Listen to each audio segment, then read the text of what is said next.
Hello guys, welcome back our channel Telugu యానిమేకరుడు. And ఈ వీడియోలో మనం lord of the mysteries season 1 episode 4ని మీకు ఈ వీడియోలో తెలుగులో క్లియర్గా అయితే ఎక్స్ప్లెయిన్ చేయబోతున్నాను. చాలా మంది కామెంట్ సెక్షన్ పక్కన ఉండే హైప్ సింబల్ మీద ట్యాప్ చేయండి అంటే కామెంట్ సెక్షన్లో హైప్ అని కామెంట్ చేస్తున్నారు. ఫ్రెండ్స్, కామెంట్ సెక్షన్లో కాదు, కొంతమందికి అయితే కామెంట్ సెక్షన్ పక్కన స్క్రోల్ చేస్తే హైప్ అని చెప్పి కొత్తగా ఒక ఆప్షన్ ఉంది. అండ్ కొన్ని మొబైల్స్కి అయితే ఆ ఆప్షన్ లేదు. సో ఆప్షన్ ఉండే వాళ్ళు హైప్ చేయండి. కామెంట్ సెక్షన్లో హైప్ కొట్టినామని మీరేం టైప్ చేయాల్సిన పని లేదు. నాకు మీ మీద నమ్మకం ఉంది.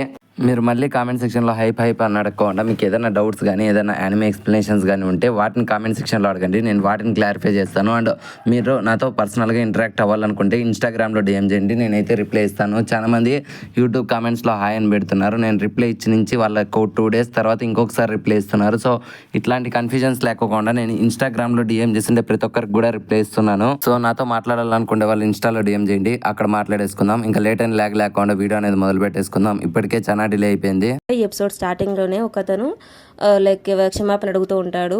ఎవరిని అంటే లార్డ్ ఆఫ్ ఒరాకిల్ని. నన్ను క్షమించండి ప్రభు, నేను చాలా పెద్ద తప్పు చేశాను. నేను జస్ట్ ఆ బుక్ను చదవాలనుకుంటున్నాను. అది యాంటిగోనస్ ఫ్యామిలీ యొక్క బుక్ అనమాట. దాన్ని చదవాలనే కోరికతో దాని గురించి ఇంకా తెలుసుకోవాలనుకుని నేను నా మనుషులను దాన్ని వెనకాల పెట్టాను. కాకపోతే ఎవరినైతే నేను దానికోసం పంపించాను, ఇప్పుడు వాళ్ళందరూ చనిపోయారు. వాళ్ళలో ఎవరు బతికిలేరు. అలాగే ఇప్పుడు ఆ బుక్ నైట్ హౌస్ దగ్గర ఉంది. అందుకు మెయిన్ రీజన్ క్లెయిన్ ఒక్కడే. సో మీరు నాకు ఒకే ఒక అవకాశం ఇవ్వండి, నేను ఎలాగైనా ఆ బుక్ని తీసుకొని వస్తానని చెప్తాడనమాట. తను ఎవరినైతే క్షమాపణ అడుగుతున్నారో వాళ్ళు కూడా సరే నువ్వు క్లెయిన్ని ఎలాగైనా వెతికి పట్టుకో, నాకు ఆ బుక్ కావాలి, లేదు అంటే నేను ఆత్మని 2గా చీల్చేస్తానని బెదిరించి తనకు ప్రాణభిక్ష పెడతాడనమాట. ఈ తర్వాత ఇక్కడ తను క్లెయిన్ని తన టార్గెట్ అని చెప్పి అక్కడ నుంచి వెళ్ళిపోతాడనమాట. అంతలోనే మన క్లెయిన్ని చూపిస్తారు. క్లెయిన్ తన నిద్రలో నుంచి మేల్కొని వచ్చి నీళ్ళ దగ్గర నీళ్ళు కడవడానికి వస్తాడనమాట. నీళ్ళు ఇక్కడ తనకి మ్యాజిక్ ట్రిక్ నేర్పిస్తాను, బియాండర్స్ యొక్క మ్యాజిక్ నేర్పిస్తాను, అది మ్యాజిక్ ఎలా వర్క్ అవుతుంది అనేది నీకు తెలుస్తుందని చెప్తాడు. ఇక్కడే నీళ్లు ఆ మ్యాజిక్ ఏ వస్తువులు అయితే కావాల్సి వస్తుందో ఆ వస్తువులన్నింటినీ పెట్టుకొని కొన్ని మంత్రాలను చదువుతాడనమాట.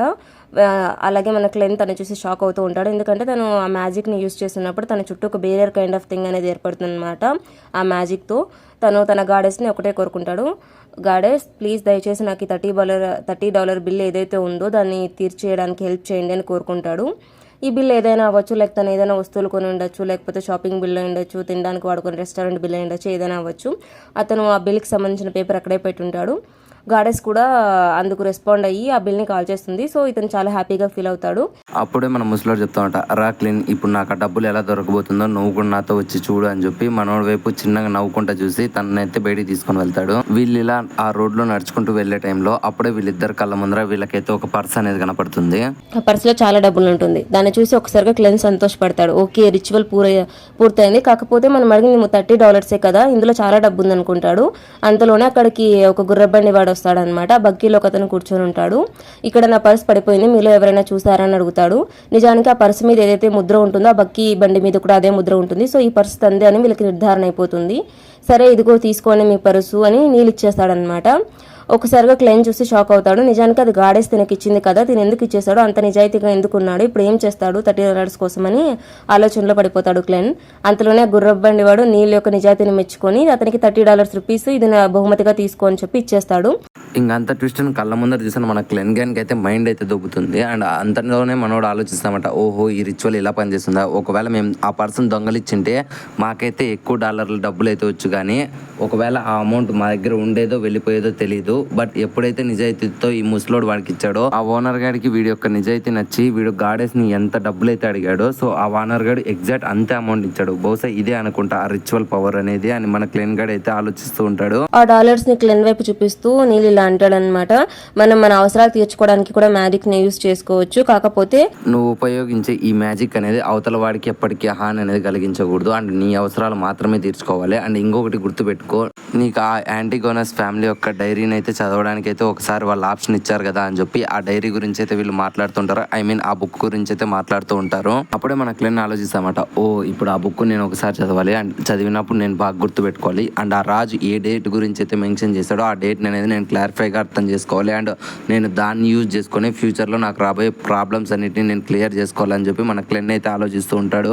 అప్పుడే మన క్లెయిన్కి ఇంకొక డౌట్ అనేది వస్తుందన్నమాట, ఇప్పుడు నేను ఇక్కడ డిటెక్టివ్గా పనిచేయాలి, ఇంటి దగ్గర నా చెల్లికి నేను క్లెయిన్గా నటించాలి, అండ్ వీటన్నిటితో పాటు నేను క్రియేట్ చేసిన ఆ మ్యాజికల్ వరల్డ్ లో రాజు మాదిరి వాళ్ళిద్దరికి నేను మంచి మంచి అడ్వైజెస్ ఇస్తూ ఉండాలి, ఇన్ని క్యారెక్టర్స్ గా నేను పని చేయాల్సి వస్తుంది అని చెప్పి మన క్లెన్ అయితే ఆలోచిస్తూ ఉంటాడు. అండ్ నెక్స్ట్ సీన్ లో మన క్లెన్ అయితే వెళ్ళి ఒక పర్సన్ అయితే మీట్ అవుతాడు అనమాట. అండ్ ఆ పర్సన్ ఎవరో కాదు, జాతకాలు చెప్పుకుంటే ఆ ఎదవే అనమాట. సో అక్కడ ఒక జాతకాలు చెప్పేవాడు తినకైతే ఫూల్ అని ట్యాగ్ ఇస్తే వీడేమిస్తాడు అన్నట్లు మనోడైతే దీర్ఘంగా వాడు చెప్పే జ్యోతిష్కం గురించి అయితే వింటూ ఉంటాడు. ఎవరైతే అతను టారో కార్డ్ రీడింగ్ చేస్తుంటారో వాళ్ళు చెప్తారు, నువ్వు ఎక్కడికైతే వెళ్ళాలనుకుంటున్నావో ప్రస్తుతం నువ్వు అక్కడికి వెళ్ళలేవు, అది ఇప్పుడు సాధ్యమయ్యే పని కాదు, కానీ కొంతకాలం తర్వాత నువ్వు కొద్దిగా ఓపికగా వెయిట్ చేస్తే తిరిగి వెళ్ళగలవు అని చెప్తారనమాట. అంతలోనే క్లెన్ తన నుదిటి దగ్గర 2 సార్లు ట్యాప్ చేసుకొని ఆ మనిషి యొక్క ఆరాన్ని చెక్ చేయడానికి ట్రై చేస్తాడనమాట. ఇక్కడే తనకు ఒక విషయం అర్థమవుతుంది, తనకు ఎక్కువ దగ్గు వస్తుంది, అలాగే తన ఊపిరితిత్తుల్లో ఏదో ఇష్యూ ఉంది అని. సో ఈ విషయాన్ని అర్థం చేసుకొని నా సంగతి పక్కన పెట్టు, ముందు నువ్వు హాస్పిటల్కి వెళ్ళి చూపించుకో, లేకపోతే ఎక్కువ రోజులు ఉండవు అన్నట్టుగా చెప్తాడు.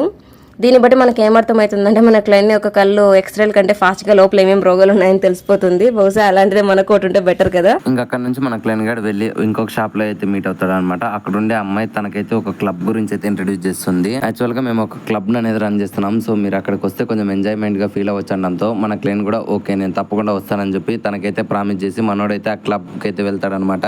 ఆ తర్వాత మన క్లైంట్ కూడా క్లబ్ లోనే జాయిన్ అయిపోతాడు అనమాట.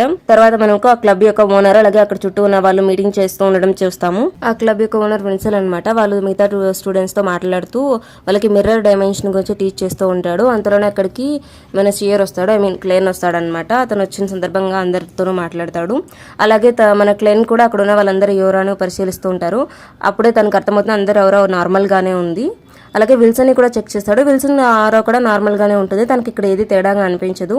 క్లాస్ అయిపోయిన తర్వాత స్టూడెంట్స్ అందరూ అక్కడికి నుంచి ఒకరికొకరుగా వెళ్ళిపోతూ ఉంటారు. కాకపోతే ఒక పింక్ కలర్ హెయిర్స్ ఉన్న అమ్మాయి మాత్రం అక్కడే కూర్చొని ఉంటుంది. మన విల్సన్ వచ్చి తనకి ఏదో ఒక book like box kind of thing ప్రెజెంట్గా ఇస్తాడనమాట. ఆ అమ్మాయి బాక్స్ తీసుకొని వెళ్ళిపోతూ ఉంటుంది. ఎందుకు మన క్లైంట్కి మాత్రం ఆ అమ్మాయి వెళ్తూ ఉంటే ఏదో కొద్దిగా డిఫరెంట్ ఫీలింగ్ వస్తుంది ఆ అమ్మాయి నుంచి. కానీ తను ప్రస్తుతానికి దాన్ని ఇగ్నోర్ చేసేసి విల్సన్ వైపు చూస్తాడనమాట. తిరిగి మళ్ళీ విల్సన్ యొక్క భవిష్యత్తు చెప్పడం జరుగుతుంది.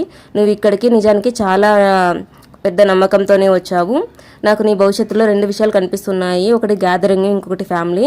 కాకపోతే ఈ రోజు గ్యాదరింగ్ మాత్రం నీకు ఫ్రీ ఆఫ్ కాస్ట్, ఎందుకంటే నువ్వు ఫస్ట్ టైం ఇక్కడికి వచ్చావు మాతో కలవడానికి, అందుకే నీకు ఫ్రీ ఆఫ్ కాస్ట్. లేకపోతే నీ దగ్గర నుంచి నాకైతే $10 వచ్చేటివి అని చెప్పడంతో ఒక్కసారిగా మన క్లెయిన్ షాక్ అయ్యి అమ్మయ్య ఎట్లో నా $10 సేఫ్ అనుకొని మనోడు ఆలోచిస్తాడు. అండ్ వెంటనే ఆ భవిష్యత్తు చెప్పే వాడి చేతిని అనేది మనకు చూపిస్తామట. యాజ్ యూజువల్ మనం ఎపిసోడ్ స్టార్టింగ్ లో ఒక పర్సన్ అయితే చూస్తాం కదా, వాడికి 2,000 అయితే ఉండవు. సో ఆ పర్సన్ ఎవరో కాదు వీడే అనమాట. సో వన్స్ మన క్లెయిన్ గారు భవిష్యత్తు చెప్పేసిన తర్వాత మన క్లెయిన్ అయితే అక్కడ నుంచి వెళ్ళిపోతాడు తన యొక్క ఇంటికి. అక్కడ మన క్లెయిన్ గారు కూడా యాజ్ యూజువల్ ముందోడు లాగానే డైరీ అనేది రాస్తూ ఉంటాడు అనమాట. సో అందుకోసమే మనోడు ఆలోచిస్తూ ఉంటాడు, ఇంకెన్నాళ్ళు నేను ఈ బాడీలో ఉండాలి, లిటరలీ ఆ పోషన్స్ అని ఒకటేసారి తాగేసిన బాగుండు, బట్ ఈ వరల్డ్ లో అలా కుదరదంట. అండ్ ఇక్కడ ఎన్నో మిస్టరీ థింగ్స్ అనేవి జరుగుతున్నాయి. లిటరలీ నాకైతే కొన్నిసార్లు ఇక్కడే ఉండబుద్ధి అవుతుంది, కొన్నిసార్లు వెళ్ళిపోబుద్ధి అవుతుంది. అసలు నేను ఇప్పుడు ఏం చేస్తున్నానో కూడా నాకు అర్థం కావడం లేదు అన్నట్లు మన క్లెయిన్ ఆలోచిస్తూ ఉంటాడు.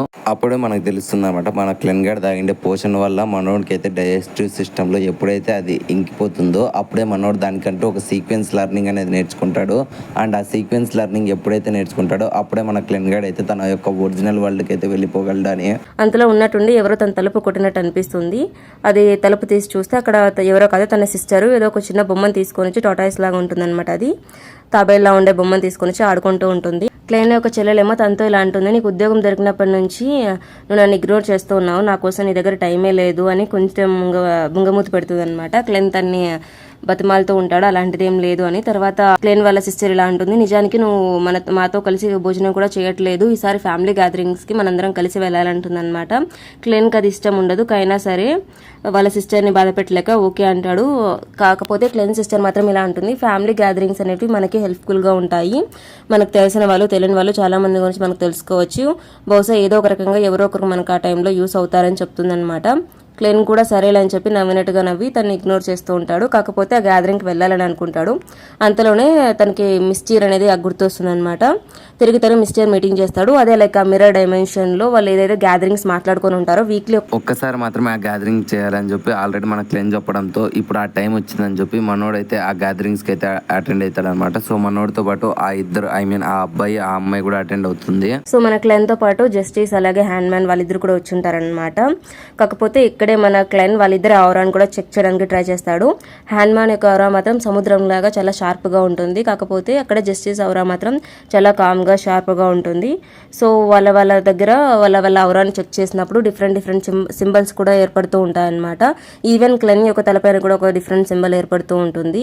అది చూసిన మన జస్టిస్ గాడు, ఓ మై లార్డ్, మీరు అప్పుడే స్పెక్టికులర్ అయ్యారా, ఇప్పుడు మీరు సీక్వెన్స్ 9లో ఉన్నారు అనడంతో ఒక్కసారిగా ఆ మాటలు విని ఎదురుగొండే మన హ్యాండీమ్యాన్కి బుర్ర పాడవుతుంది. అండ్ వెంటనే అడుగుతుందన్నమాట, ఏంటి జస్టిస్ నువ్వు ఏం మాట్లాడుతున్నావు అనడంతో, అందుకు నువ్వు యాక్చువల్లీ నీ పేరుకు తగ్గట్టుగానే ఎప్పుడు కామ్గానే ఉండాలి, నీ చుట్టూ ఏం జరుగుతుందనే దాన్ని అబ్జర్వ్ చేయాలి, అంతేకాకుండా నీలోని పవర్ అనేది నువ్వు జనాలకు హెల్ప్ చేసేటట్లు ఉండాలి. సో వాళ్ళతో కలిసిపోవాలి, అంతేకాకుండా నువ్వు జనాలు ఏం మాట్లాడుతున్నారో అది కూడా నువ్వు తెలుసుకోవాలి. సో అదే నీ పవర్ అని చెప్పడంతో అప్పుడే మన జస్టిస్ సైలెంట్ అవుతుంది. అప్పుడు హ్యాండ్ మ్యాన్ చెప్తా ఉంటాను, నీ దగ్గర ఆ పవర్ ఉంటే సరిపోదు, నువ్వు దాన్ని ఎలా కంట్రోల్ చేయాలో తెలుసుకోవాలి. సో నువ్వు దాన్ని కరెక్ట్ వేలో యూజ్ చేసేంత వరకు నువ్వు ఆ పవర్ గురించి క్లారిఫికేషన్గా తెలుసుకుంటూ ఉండాలి and number of times practice చేస్తూ ఉండాలి అని చెప్పడంతో ఇంకా మన జస్టిస్ పాప్కి ఏం చెప్పాలో తెలియక సరే అని చెప్పి సైలెంట్ అవుతుంది. కాకపోతే ఇక్కడే మన క్లైన్ లేదు, అది అవసరం లేదు, నువ్వు జస్ట్ ఆ పోషన్ ని నీళ్ళు డైజెస్ట్ చేసుకోవాలంటుంది, అప్పుడే నువ్వు దానికి పూర్తిగా యూజ్ చేయగలవని చెప్తాడు.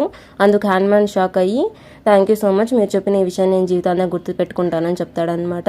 ఇక్కడే మన జస్టిస్ ఏదైతే ఉంటుందో తను ఇలా అంటుందన్నమాట, నాదొక చిన్న డౌట్ ఉంది క్లెన్, ఒకవేళ ఏదైతే పోషన్ ఉంటుందో అది ఒక యానిమల్ తీసుకుంటే ఏమవుతుందని. అందుకు క్లెన్ తన వైపు చూసి, నిజం చెప్పు, నువ్వేమైనా చేసావని అడుగుతాడు.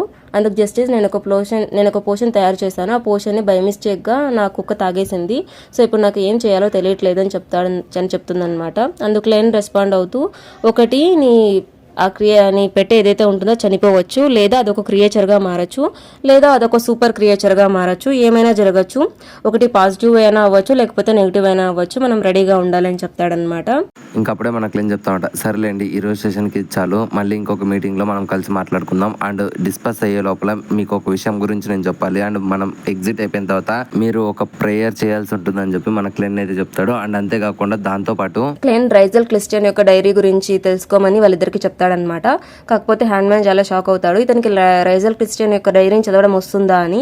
అందుకు క్లెన్ కూడా అవును నాకు చదవడానికి వస్తుందని చెప్తాడనమాట. అప్పుడే క్లెన్ వాళ్ళతో చెప్తా ఉంటా, ఏదైతే ఇప్పుడు మీరున్న ఈ మిస్టీరియస్ వరల్డ్ కి ఒకరు కింగ్ అయితే ఇంకొకరు క్వీన్ అనమాట, ఒకరు బ్లాక్ అయితే ఇంకొకరు రెడ్. సో మీరు గుర్తుపెట్టుకోండి, మీ యొక్క పవర్ అనేది మీరు బ్యాలెన్సింగ్ గా యూజ్ చేస్తే మన యొక్క వరల్డ్ అనేది ఇంకా పెరుగుతుంది అని చెప్పి మనోడైతే తర్వాత వాళ్ళ గ్యాదరింగ్ అక్కడే ఫినిష్ చేసేస్తారు. తిరిగి మన క్లెన్ వాళ్ళ నార్మల్ లైఫ్ లో క్లెన్ తన బ్రదర్ అలాగే తన సిస్టర్ ముగ్గురు కలిసి షాపింగ్ చేసి కొత్త బట్టలు అలాగే కొన్ని వస్తువులు కొంటారు. ఎప్పుడైతే మన క్లెన్ గైడ్ అయితే గ్యాదరింగ్స్ ఓకే అని చెప్పినాడో లేదో, వీళ్ళిద్దరూ అప్పుడే ఒక గ్యాదరింగ్ కి అయితే ప్రిపేర్ అయిపోయింటారు అనమాట. అండ్ ఆ గ్యాదరింగ్ ఎవరో కాదు, ఇంతకు ముందర మన క్లెన్ గైడ్ తన సిస్టర్ కలిసి ఒక క్లబ్ కు వెళ్ళింటారు కదా. సో అక్కడ పరిచయం అయిందే ఆ అమ్మాయి మన మెలిసా, అదే క్లెన్ యొక్క సిస్టర్ వాళ్ళ ఫ్రెండ్ అనమాట. సో వీళ్ళు ఇప్పుడు ఆ గ్యాదరింగ్ కి వెళ్తారనమాట. ఇంకెప్పుడైతే మనం ఎంటర్ అయ్యారో లిటరలీ మెలిసాని చూసిన వెంటనే ఆ అమ్మాయి మెలిసా దగ్గరికి వచ్చి తను హక్ చేసుకుని, ఇంత లేట్ గా మీరు వచ్చేది మీకోసం నేను ఎంతసేపు వెయిట్ చేస్తున్నాను అని చెప్పి తనైతే లోపల తీసుకొని వెళ్తారు. అండ్ వెంటనే మన క్లెన్ ఇంకా తన అన్నయ్య అయితే ఆ ఫ్యామిలీ వాళ్ళతో అయితే ఇంట్రడ్యూస్ అవుతారు. అండ్ వీళ్ళు అలా పరిచయం పెంచుకొని అందరూ అయితే లోపలికి వెళ్తారు. అండ్ లోపలికి వెళ్ళిన మన క్లినిక్ అయితే ఒక అమ్మాయి అయితే కనపడుతుంది. ఒకరి పేరేమో ఎలిజబెత్, అలాగే ఒకరి పేరేమో సెలిన్. ఇది వాళ్ళిద్దరి ఇంట్లోని కొద్దిగా షాక్ అవుతాడు. తర్వాత ఎందుకో ఉన్నట్టుండి తనకు కొద్దిగా డిఫరెంట్గా అనిపిస్తుంది, ఏదో పవర్ తన చుట్టూ ఉన్నట్టుగా. అప్పుడే తను అనుకుంటాడు, బహుశా హ్యాండ్ మ్యాన్ తన ప్రేయర్ని స్టార్ట్ చేసినట్టున్నాడు, అందుకే నేను పవర్ని ఫీల్ అవుతున్నానని చెప్తాడనమాట. క్లెన్కి ఇక్కడికి వచ్చి చాలా బాగా అనిపిస్తూ ఉంటుంది అనమాట, ప్రశాంతంగా ఉంటుంది వాతావరణం. వాళ్ళందరూ భోజనం చేసి ఒకరితో ఒకరు మాట్లాడుతూ ఉంటారు. ఇంకా మన క్లెన్ గారు కూడా ఒక పట్టు పడదామని చెప్పి మీట్ తిని ఈ గ్యాప్ లో ఎలిజబెత్ అక్కడికి వచ్చి, నువ్వు ఒక డిటెక్టివ్ సిఆర్ కదా అనడంతో మనోడికి మైండ్ దొబ్బి ఎవరు అని వెనక్కి తిరిగి చూస్తారు. అక్కడ ఉన్నది ఎవరో కాదు, మన ఎలిజబెత్ పాపే అక్కడ ఉంటుంది. క్లెన్ ఇలా ఉంటుంది, నువ్వు ఒక సిఆర్వి కదా, నాకు తెలుసు, నువ్వేం టెన్షన్ పడకు, నేను ఈ విషయాన్ని ఎవరితో చెప్పనులే అని చెప్తుంది. కాకపోతే మెలిసా ఇదంతా చూసి తన దగ్గరికి వచ్చి, నువ్వు ఇప్పుడే పెళ్లి గురించి ఏం మాట్లాడొద్దు, ఎలిజబెత్ ఇంకా జస్ట్ 16 ఏళ్ళ అమ్మాయి అంటుందన్నమాట. అసలు మీకు ఈ ఆలోచన ఎలా వచ్చింది? నాకు ఈ ఆలోచన ఎందుకు వచ్చిందని అడిగే బదులు మీకెందుకు రాలేదని సిగ్గుపడండి. తర్వాత ఈ ముగ్గురు అమ్మాయిలు పైకి వెళ్ళి వాళ్ళ గదిలో ఒకరితో ఒకరు మాట్లాడుతూ ఉంటారు. అక్కడే సెలీన్ వచ్చేసి తన దగ్గర ఉన్న మిర్రర్ని తీసి ఆ రిచువల్ని స్టార్ట్ చేస్తుంది అనమాట. ఆ రిచువల్ స్టార్ట్ అవ్వగానే విల్సన్ దగ్గర ఉన్న మిర్రర్ కొద్దిగా లైక్ ఏదో సిగ్నల్ ఇచ్చినట్టు అనిపిస్తుంది. సో విల్సన్ చాలా హ్యాపీగా ఫీల్ అవుతాడు. సో మై డియర్ క్లెన్, ఇప్పుడు నా చేతికి నీ జుట్టు దొరికింది, ఇక చూడు నేను ఏం చేస్తాను అని అనుకుంటూ ఉంటాడు. అంతలోనే వాళ్ళ చుట్టూ ఉన్న వాతావరణంలో కొద్దిగా తేడా అనిపిస్తుంది అనమాట. దీన్ని ఇంకా మన క్లెన్ కూడా గమనించి అసలు వీళ్ళు ఏం చేస్తున్నారు అని చెప్పి పైకి రావడానికి అయితే మన క్లెన్ రెడీ అవుతాడు. క్లెన్ వీళ్ళని వెతుక్కుంటూ పైకి వస్తాడు. వాళ్ళ గది దగ్గరకు వచ్చినప్పుడు తనకేదో చెడు జరుగుతుందని అనిపిస్తుంది. సైలెంట్గా తలుపు యొక్క చాటున దాక్కొని ఉండి వాళ్ళందరి యొక్క ఔరాన్ని పరిశీలిస్తాడు. నిజానికి వాళ్ళ ముగ్గురు నార్మల్గానే ఉంటారు. కానీ కాకపోతే ఎప్పుడైతే ఆ మిర్రర్ వైపు చూస్తాడో ఆ మిర్రర్ పూర్తిగా బ్లాక్గా ఉంటుంది. అలాగే ఆ మిర్రర్లో ఒక డిమానిక్ ఫేస్ అనేది తనకు తెలుస్తుంది అనమాట. బహుశా ఇక్కడ ఏదో ప్రమాదకరమైనది జరుగుతుంది, వీళ్ళేదో తెలియక ఏదో చెడ్డ రిచువల్ని చేసినట్టున్నాడు అనుకుంటాడు. కాకపోతే ఇప్పుడు అతనున్న పరిస్థితుల్లో ఏం చేయాలో తనకు అర్థం కాదు. వెళ్ళి కెప్టెన్ తీసుకొచ్చేంత టైము లేదు. తనే ఏదో ఒక మ్యాజిక్ చేయాలి అనుకుంటాడు. అంతలోనే ఉన్నట్టుండి సెలీన్ యొక్క కళ్ళు అనేది చాలా డిమోనిక్గా మారిపోతాయి. తను ఒక విచ్ లాగా మారిపోతుంది. ఒక్కసారిగా సెలీన్ వచ్చేసి డిమోనిక్ విచ్ లాగా మారి వాళ్ళిద్దరి మీద అటాక్ చేస్తుంది అనమాట. వాళ్ళిద్దరూ అక్కడికక్కడే కళ్ళు తిరిగి పడిపోతాడు. వేరే దారి లేక క్లెన్ వచ్చేసి తన మ్యాజిక్తో తన మీద దాడి చేయడానికి ట్రై చేస్తాడు సెలీన్ మీద. కాకపోతే సెలీన్ మాత్రం తిని ఓవర్ పవర్ చేసి తనతో ఫైట్ చేస్తుంది. తను మిర్రర్ డైమెన్షన్ యూజ్ చేసుకొని తన మాస్టర్ అయిన విల్సన్ దగ్గర నుంచి పవర్ని అబ్జర్వ్ చేసుకొని మన క్లెన్ మీద దాడి చేయడంతో క్లెన్ వచ్చేసి పవర్లెస్ అయిపోతాడు. ఒకసారిగా తను క్లెన్ని పట్టుకొని బంధించి తను అడుగుతుంది అనమాట, నిజానికి నువ్వు యాంటిగోనస్ బుక్ ద్వారా ఏం తెలుసుకున్నావు? ఆ బుక్ వల్లనే నువ్వు ఒక బియాండర్ అయ్యావు. నీలాంటి అర్హత లేని వాడికి ఆ శక్తి దొరకకూడదు. ఆ బుక్ నుంచి నువ్వేం తెలుసుకున్నావో నాకు చెప్పు, నేను నిన్ను క్షమించి వదిలేస్తాను అని చెప్తుంది అనమాట. కాకపోతే క్లెన్ మాత్రం తనకి ఏమీ సమాధానం చెప్పడు. వేరే దారి లేక తను క్లెన్ని చంపేసే లోపే క్లెన్కి ఉన్నట్టుండగా ఒక్కసారిగా శక్తి అనేది లభిస్తూ ఉంటుందన్నమాట. అతను ఏం జరుగుతుందో అర్థం కాదు. ఎప్పుడే మనకు తెలిసేది ఏంటంటే జస్టిన్ కూడా తన కోసం ప్రేయర్స్ ఆల్రెడీ స్టార్ట్ చేసింది అని. సో తన ఆ ప్రేయర్ పవర్ ఎప్పుడైతే తనకు తగులుతుందో తను ఈ ఈవిల్ని వచ్చేసి ఓవర్ పవర్ చేయడానికి ట్రై చేస్తాడు. కాకపోతే ఇక్కడే విల్సన్ కూడా తన పవర్ని ఎంత యూజ్ చేయడానికి ట్రై చేస్తాడు. కాకపోతే అది కుదరదు. ఎందుకంటే తనకు దొరికిన కొద్ది సమయంలోనే మన క్లెన్ ఒక రిచువల్ని స్టార్ట్ చేస్తాడనమాట. ఇదైతే నీల్ తనకి నేర్పించుంటాడో అది. ఆ రిచువల్ ద్వారా గాడెస్ని సమన్ చేసుకొని సెలీని నార్మల్ చేయడానికి ప్రేయర్ చేసి ఉంటాడు.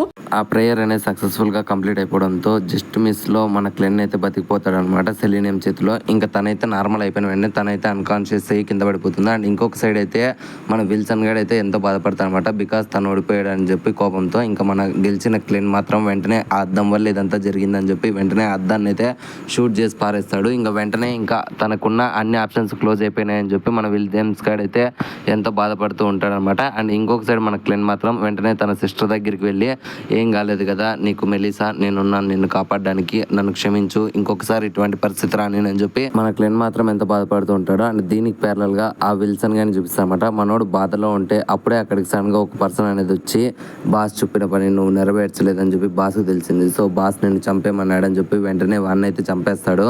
అండ్ దీనికి ప్యారలల్ గా మనోడైతే మన క్లెన్ వెళ్ళి జరిగిందంతా టంగ్ స్మిత్ అదే తన కెప్టెన్తో చెప్పేస్తాడనమాట. వీళ్ళిద్దరూ విల్సన్ దగ్గరికి వెళ్తారు. ఎందుకంటే ఆ మిర్రర్ ఇచ్చింది విల్సనే కాబట్టి వీళ్ళకి అతని మీద డౌట్ ఉంటుంది. అక్కడికి వెళ్ళగానే తన డెడ్ బాడీని చూసి కొద్దిగా ఇద్దరు షాక్ అవుతారు. క్లెన్ ఇలా రెస్పాండ్ అవుతాడు. ఏదైనా కానీ చాలా మ్యాజిక్ పరంగా ఇది చాలా మనకంటే ఎక్కువ శక్తి ఉందని చెప్తాడనమాట. అంతలోనే వాళ్ళ కెప్టెన్కి ఏదో ఒక విజువల్ అనేది కనిపిస్తుంది. వాళ్ళ కెప్టెన్కి ఏదైతే విజువల్ వచ్చి ఉంటుందో అందులో ఒక డిఫరెంట్ అయిన క్రీచర్ చాలా పెద్దగా చాలా భయంకరంగా ఉంటుందన్నమాట. వాళ్ళ కెప్టెన్ కూడా ఒక్కసారిగా మైండ్ బ్లాక్ అయినట్టు అనిపిస్తుంది. ఏంటి క్రీచర్, ఏం జరగబోతుంది అని. అండ్ ఇక్కడితో ఎపిసోడ్ అనేది ఎండ్ అయిపోయింది ఫ్రెండ్స్. అండ్ ఈ ఎపిసోడ్ పోస్ట్ క్రెడిట్ సీన్లో ఏముందంటే మన యొక్క జస్టిస్ పాప్ దగ్గర ఒక కుక్క పిల్ల అయితే పోషన్ అనేది తాగింటుంది కదా, సో దానికైతే మాట్లాడేవి వస్తాయన్నమాట. సో ఒక్కసారిగా అది విన్న మన జస్టిస్ పాప్కి మైండ్ దొబ్బుతుంది. ఏంటి నువ్వు మాట్లాడగలవా అంటే అప్పుడు ఆ కుక్క చెప్తుందన్నమాట, అవును నీ వల్ల ఇప్పుడు నేను మాట్లాడగలుగుతున్నాను అని చెప్తుంది. అండ్ ఇంకొక సైడ్ మన జస్టిస్ పాప్కి అయితే 18 years పూర్తి అవ్వడంతో తనైతే యువరాణిగా ప్రకటిస్తారు. సో తనైతే అంబరాలతో సంబరాలు చేసుకుంటూ ఉంటుంది. అండ్ ఇక్కడితో కంప్లీట్గా ఈ ఎపిసోడ్ అనేది ఎండ్ అయిపోయింది ఫ్రెండ్స్. ఐ హోప్ మీకు ఈ వీడియో నచ్చిందని అనుకుంటున్నాను. ఇన్ఫాక్ట్ నేను ముందు అడిగినట్లే మీరు ఈ వీడియోని లైక్ కామెంట్ చేయకుండా బాధలేదు. దయచేసి హైప్ సింబల్ మీద ట్యాప్ చేసి మన వీడియోకి హైప్ పెంచడం మాత్రం మర్చిపోకండి. నేను చేతులారా మిమ్మల్ని చేతులు ముక్కి అడుగుతున్నాను. దయచేసి హైప్ మీద ట్యాప్ చేసి మన వీడియోకి అనేది కొంచెం రీచ్ ఇవ్వడానికి అయితే ట్రై చేయండి. చాలా మంది class room of the elite season 3 start చేయమంటున్నారు. డెఫినెట్లీ స్టార్ట్ చేస్తాను. ఇంకో 2 days లోపల అయితే ఆ ఫస్ట్ ఎపిసోడ్ ఎక్స్ప్లెనేషన్ అనేది వస్తుంది. ఈ గ్యాప్ లో మన ఛానల్లో చాలా ప్లేలిస్ట్లు అనేది మీకోసమే అప్లోడ్ చేశాను. సో మీరు ఏదైనా ప్లేలిస్ట్ లో ఉండే యానిమే ఎక్స్ప్లెనేషన్స్ చూడకుంటే ఇప్పుడే వెళ్ళి చూసేయండి. అండ్ మన ఛానల్ని సపోర్ట్ చేసేయండి. మళ్ళీ ఇంకొక యానిమే ఎక్స్ప్లెనేషన్తో కలుద్దాం. అప్పటి వరకు జాగ్రత్త. Love you, me Telugu anime కుర్రోడు.